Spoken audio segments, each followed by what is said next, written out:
पाहते महत्त्वाची बातमी। सुनील तटकरे आणि प्रफुल्ल पटेल भाजपमधून लढणार आहेत असा दावा रोहित पवार यांनी केलाय।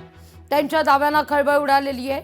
पटेल आणि तटकरेंसह एनसीपीचे 22 आमदार भाजपमधून लढतील असं रोहित पवार दावा करतायत।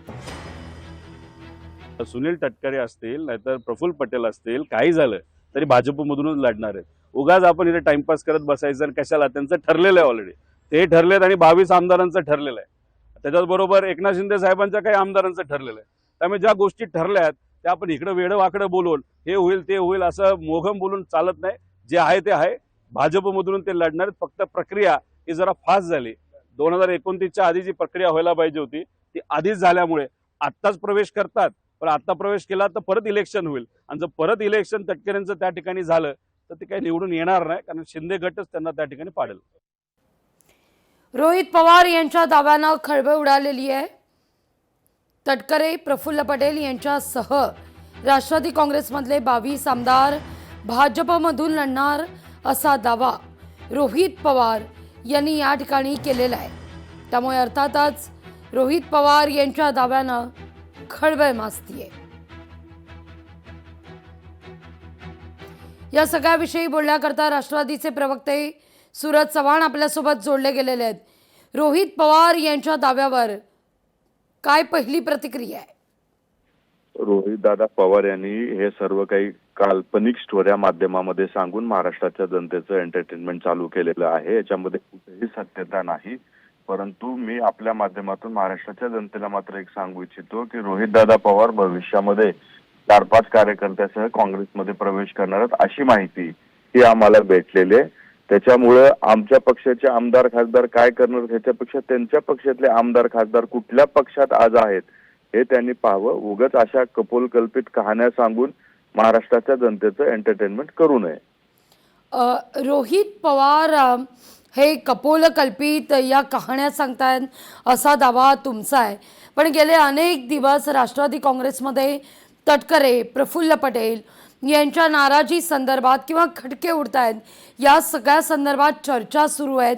तिथूनच रोहित पवार यांनी हा दावा केला असावा का? ते याच्यामध्ये जे काही जर कुणामध्ये नाराज असेल तर वहिनी असतील किंवा आमच्या पक्षातली ज्येष्ठ मंडळी असेल, एकत्रित बसून तो पक्षांतर्गत विषय ते सॉल्व्ह करतील। असं कुठेही एवढा मोठा आमच्या पक्षामध्ये मतभेद नाही की त्याच्यावरून पक्ष फुटेल वगैरे। ही जी काही रोहित दादा चित्र उभा करतायत, त्याच्या एजन्स्या लावून राष्ट्रवादी काँग्रेस पक्षाला बदनाम करतायत, हे त्यांचा डाव अजितदादा ज्या दिवशी अपघाती निधन झालं त्या दिवसापासून जाणीवपूर्वक राष्ट्रवादीला टार्गेट करून बदनाम करण्याचं काम, नेत्यामध्ये अंतर्गत भांडणं कसे लागतील त्यासाठी प्रयत्न करणं, राष्ट्रवादीत धुसफूस कशी आहे हे जाणीवपूर्वक असं चित्र उभं करणं, हे रोहित दादाचं काम पहिल्या दिवसापासून राहिलेलं आहे। त्याच्यामुळं आमच्या पक्षामध्ये कुठेही धुसफूस नाही। आमच्या पक्षामध्ये वहिनीच्या जे सर्व ज्येष्ठ नेत्याच्या नेतृत्वात त्या ठिकाणी सर्व काही अलबेल चांगलं चालू आहे। ही जी काही काल्पनिक कहाण्या आहेत हे रोहित दादासारखे हितचिंतक जाणीवपूर्वक माध्यमामध्ये पेरून राष्ट्रवादी काँग्रेस पक्षाला बदनाम करण्याचं काम करतात। अगदी सूरजजी, अगदी शेवटचा सवाल, तुम्ही म्हणताय की बदनाम करण्याचं हे काम आहे रोहित पवार यांचं, कपोलकल्पित या सगळ्या कहाण्या का? मुळात तुम्हाला काय वाटतं, रोहित पवार यांना या सगळ्या गोष्टी करण्याची का गरज वाटावी? नाही, त्यांना कदाचित दादांची जागा घेऊन राष्ट्रवादी काँग्रेस पक्ष ताब्यात घ्यावा अशा पद्धतीचा त्यांचा विचार असेल। परंतु या सर्व नेत्यांनी हाणून पाडला म्हणून त्यांच्या कुठंतरी त्यांच्या डोक्यामध्ये तो राग असावा, या उद्देशानं जाणीवपूर्वक राष्ट्रवादीला बदनाम करण्याचं काम हे पहिल्या दिवसापासून त्यांनी चालू केलेले। स्वतः तर करतायत, पण एजन्सीच्या माध्यमातून सुद्धा कसं कॅरेक्टर अनालिसिस आपण ज्याला आधी म्हणतो तशा पद्धतीचं काम त्यांचं चालू आहे।